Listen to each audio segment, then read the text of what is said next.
प्रदेश की ऊर्जा मंत्री मथुरा जिला अस्पताल का औचक निरीक्षण करने पहुंचे, जहां पानी व्यवस्था चेक करने के बाद अस्पताल में फैली अव्यवस्थाओं पर नाराजगी जाहिर की। निरीक्षण के दौरान कई तरह की खामियां देखने को मिली। अल्ट्रासाउंड और एक्सरे मशीनों को लेकर लोगों ने शिकायत की, जिसे गंभीरता से लेते हुए मंत्री ने जल्द से जल्द निस्तारण करने के आदेश अधिकारियों को दिए। मीडिया से बात करते हुए उन्होंने समाजवादी पार्टी पर भी निशाना साधा।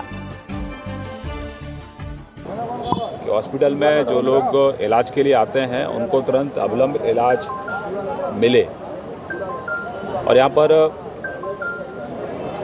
जो मुख्यमंत्री जी की मंशा है, बहुत सारी अनियमितताएं यहाँ पर हैं, उनको ठीक करना है। हमारी सरकार का उद्देश्य है कि जब गरीब आदमी आता है तो उसको इलाज की सभी सुविधाएं मिलें, और हमारा प्रयास है कि आने वाले समय में जो भी यहाँ पर मरीज आए उनको इलाज की बेहतर सुविधा मिले। उसके लिए हमारा प्रयास रहेगा। एक्सरे मशीन की दिक्कत है, अल्ट्रासाउंड की यहाँ दिक्कत है, और ट्रॉमा सेंटर के रास्ते का भी कुछ एक इश्यूज़ थे। तो बहुत सारी दिक्कतें हैं, उनको सबको हम लोग व्यवस्थित रूप से उसका समाधान निकालेंगे। मंत्री जी, एडीएम लगातार निरीक्षण करते हैं, सीएमएस कहता है उससे ज़्यादा तनख्वाह पाता हूँ एडीएम से, कैसे आप व्यवस्था बदल पाएंगे आप? देखिए, यहाँ पर जो सरकार की मंशा के अनुसार जो लोग काम करेंगे वो लंबे समय तक हमारे साथ काम कर पाएंगे।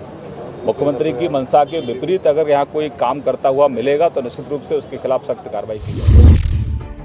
बदायूं में गाय के अवशेष मिलने की घटनाएं थमने का नाम नहीं ले रही हैं। ताजा मामला उघैती थाना क्षेत्र के स्वरूपपुर गांव स्थित जंगल का है। बुधवार सुबह ग्रामीणों ने खेत पर जाते वक्त रास्ते में जगह जगह खून पड़ा देखा और कुछ दूरी पर गाय के कटे हुए अवशेष पड़े मिले तो भीड़ जमा हो गई। गाय के कटे अवशेष मिलने से हिंदू समाज के लोगों में रोष फैल गया। सूचना मिलते ही उघैती थाना प्रभारी प्रमोद कुमार भारी पुलिस बल के साथ घटनास्थल पर पहुंचे और भीड़ को समझाने के बाद अवशेष जीप में रख जंगल में दफनाए। फिलहाल मामले की जाँच की जा रही है। बरेली की तहसील आंवला स्थित गांव दरावनगर में 35 फुट गहरे कुएं में अचानक एक सांड गिर पड़ा। ग्रामीणों ने मामले की सूचना पुलिस को दी। वहीं सांड 28 घंटे तक गहरे कुएं में फंसा रहा। वन विभाग की टीम ने भी प्रयास किया लेकिन कामयाबी नहीं मिली। ग्रामीणों ने अपनी सूझबूझ से सांड को किसी तरह निकाला लेकिन सांड की मौत हो गई। ग्रामीणों की माने तो अगर इलाज मिल जाता तो सांड की जान बचाई जा सकती थी। इस रवैये से ग्रामीणों में खासा रोष है। कई महीनों से वेतन नहीं दिए जाने और वेतन में कटौती होने के बाद बांदा राजकीय मेडिकल कॉलेज में कार्यरत संविदा कर्मी स्टाफ नर्सों ने कामकाज बंद कर दिया है। सभी संविदा कर्मी नर्सें हड़ताल पर बैठी हैं। इनकी मांग है कि कई महीनों से इनकी रुकी हुई सैलरी को पूर्व की तरह दिया जाना चाहिए। वेतन कम होने की स्थिति में काम नहीं किया जाएगा। वहीं दूसरी तरफ हड़ताल की वजह से स्वास्थ्य सेवाएं बाधित हुई हैं। अस्पताल में आने वाले मरीजों को दिक्कतें पेश आ रही हैं। और 4 महीने से सैलरी नहीं मिल रही है बच्चों को। अभी 1 हफ्ते पहले जो है नोटिस भी दिया हुआ था प्रिंसिपल सर को, और जो है बोला भी गया था कि जो अगर 30 सितंबर तक सैलरी नहीं आएगी तो 1 तारीख से सारे बच्चे धरने में बैठेंगे। तो प्रिंसिपल सर ने ये कहा था कि हम लोगों ने अटेंडेंस भेज दिया है और 3 या 4 तारीख तक आप लोग की सैलरी आ जाएगी। 4 तारीख के बाद सारे बच्चे हम लोगों से पूछते हैं कि दीदी सैलरी कब आएगी कब आएगी। हम लोग नहीं, आ जाएगी, त्यौहार भी आ रहा है, उनका त्यौहार तक सैलरी डलवाने की कोशिश करते हैं। वहाँ से बिल भी आ चुका है हमारी कंपनी से, तो बिल आया हुआ 20,000 के अनुसार से, लेकिन सर कह रहे हैं कि नई कंपनी के अनुसार से आपको सैलरी दिया जाएगा। और अभी नई कंपनी में हम लोग को टैग कर रही है, लेकिन नई कंपनी के सैलरी के अनुसार से जो है हम लोग नई कंपनी में नहीं आना चाह रहे हैं। तो प्रिंसिपल सर नहीं, यहाँ से साइन करके नहीं भेज रहे, कह रहे हैं कि हम 16,000 ही देंगे। हमारी कंपनी कह रही कि हम 20,000 ही देंगे। उसमें जो है बच्चे सारे परेशान हो रहे हैं, उनका शोषण। एक्चुअल जैसा कि आज इस बात को पूरा बांदा, पूरा प्रशासन इस बात को जानता है कि तकरीबन ये लोग 5 महीने से बांदा मेडिकल कॉलेज में ये लोग अपनी सेवाएं दे रही थी। तकरीबन 200 से 250 लोग हैं यहाँ। इसके बावजूद भी तकरीबन 5 महीने से इनको किसी भी तरीके से सैलरी नहीं दी गई है। इसकी वजह से आज पूरे तौर पे जितने भी 200-250 लोग हैं ये भूख के कगार पे आ चुके हैं। और सबसे बड़ी शर्म की बात यह है कि जितने भी सारे मरीज आ रहे हैं यहाँ पे, उन्हें कहा जा रहा है कि जितने भी यहाँ का स्टाफ है वो धरने में बैठे हुए हैं। इसकी वजह से यहाँ के जो भी मरीज आता है उसे फौरन झांसी, लखनऊ और कानपुर के लिए रेफर किया जा रहा है। ये एक गंभीर समस्या है और बहुत ही अफसोस की बात यह है कि प्रशासन को ये बात मालूम है कि बांदा मेडिकल कॉलेज में तकरीबन 3 दिनों से यहाँ लोग 200-250 लोग धरने में बैठे हुए हैं। उसके बावजूद यहाँ का अधिकारी, चाहे वो स्वास्थ्य विभाग का अधिकारी हो, चाहे वो जिले का प्रशासन हो, किसी भी तरीके से कोई एक्शन नहीं ले रहे हैं, जो एक बहुत ही गंभीर समस्या है। इससे बहुत सारे लोगों की जानें जा रही हैं। अभी मेरे सामने अभी एक मरीज आया है और तड़प करके उन्होंने अपनी जान दे दी और यहाँ से उनके घर वाले तड़प करके रोक के चले गए और उनकी जान चली गई, लेकिन प्रशासन किसी भी तरीके से सुनने को तैयार।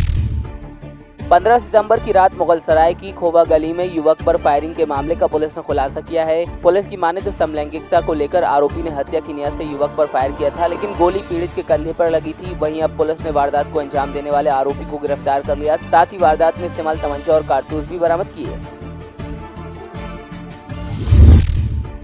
एटा के मलावन थाना क्षेत्र के गांव में मानवता को शर्मसार करने वाला मामला सामने आया। यहां 2 लोगों पर पालतू जानवर से दुष्कर्म करने का आरोप लगा। आपको बता दें कि जानवर के मालिक ने सीसीटीवी फुटेज देखने के बाद कुतिया के साथ दुष्कर्म का आरोप लगाया। नीरज पाठक का आरोप है कि उनका पालतू जानवर पड़ोसियों की हैवानियत की वजह से मर गया। गाँव के 2 लोगों ने उनके पालतू जानवर के साथ दुष्कर्म किया, जिसकी जानकारी घर में लगे सीसीटीवी फुटेज से हुई। फिलहाल एएसपी संजय कुमार ने मलावन थाना इंस्पेक्टर को संबंधित धाराओं में मामला दर्ज कर कार्रवाई के आदेश दिए हैं।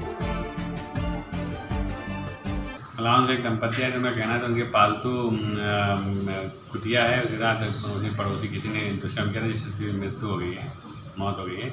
इस संदर्भ में थानाध्यक्ष को बताया गया कि उचित धारा में भी पंजीकृत कर लें और जो आवश्यक कार्य पंजी हो। जालौन में माता के भक्तों ने पूरी श्रद्धा के साथ देवी प्रतिमाओं का दशहरे के दिन विसर्जन किया। ग्राम पनियारा में देवी की स्थापना कई सालों से की जाती है। मान्यता है कि मां दुर्गा गांव की रक्षा करती हैं। इसी भाव से ग्रामीण हर साल यह आयोजन करते हैं। 9 दिनों तक देवी पूजन के बाद दशहरे के दिन विसर्जन किया जाता है। एक तरफ जहां पूरे देश में रावण का दहन होता है, तो मध्य प्रदेश के सतना स्थित कोठी थाना परिसर में रावण का पूजन किया जाता है। रावण को अपना रिश्तेदार और एक गोत्र का बताने वाले लोग यहां दशानन की पूजा करते हैं। थाना परिसर में हर साल बैंड बाजी के साथ लोग पहुंचते हैं। इनका मानना है कि वो रावण को भगवान मानते हैं, क्योंकि रावण महाज्ञानी और पंडित था। दशानन की पूजा जन्म जन्मांतर से, जब से सृष्टि का निर्माण हुआ, सबको मालूम विधि थी है कि दशहरा और राम का जो ये विजय पर्व है। इसके बाद हमारे यहाँ के कोठी राजा पहले सीतारमण थे। सीतारमण के बाद कौशलेंद्र प्रताप, जहाँ तक हमको बुजुर्गों ने, जो अपने वरिष्ठों ने बताया है, सीतारमण प्रताप, इसके बाद कौशलेंद्र प्रताप सिंह ने यहाँ की पूजा, जो ये रावण यहाँ पर ये इसकी प्रतिमा लंकेश की विराजी है, इनको आज से कम 100-200 वर्षों पहले से चला आ रहा था। जब से ये राज्य शासन ख़त्म हुआ स्टेट, तब से ये परंपरा यहाँ की बंद हो गई। मगर मैं जब आज मुझको 25 से 30 वर्ष हो गया यहाँ कोठी में, और सदों जब तक मैं रहूँगा, मेरी आने वाली पीढ़ी रहेगी, उनका पूजन करते रहेंगे। और हम इसी दशानन दशहरा के दिन पूजन करते हैं और करते रहेंगे। और यही परंपरा मैंने जीवित किया है इस कोठी स्टेट की, और ये चलती है। ये करीब 20-25 वर्षों से रमेश मिश्रा यहाँ बैंड बाजे के साथ आके यहाँ पूजा अर्चना करते हैं। पहले बताते हैं स्टेट समय में भी पूजा अर्चना होती थी, पर अब ये रमेश मिश्रा कई वर्षों से यहाँ आके दशहरे के दिन पूजा पाठ करते हैं। हम लोग रहते हैं इस मोहल्ले के सभी लोग, जब ये आते हैं काफ़ी लोग इकट्ठा हो जाते हैं। पूजा कम, रमेश मिश्रा को देखने ज़्यादा लोग आते हैं। कि कम से कम ऐसा ये है कि कम से कम एक पुजारी तो है कोठी क्षेत्र में। पूजा यहाँ आते हो, नारियल अगरबत्ती फूल चढ़ाए, बैंड बाजे से विधि विधान से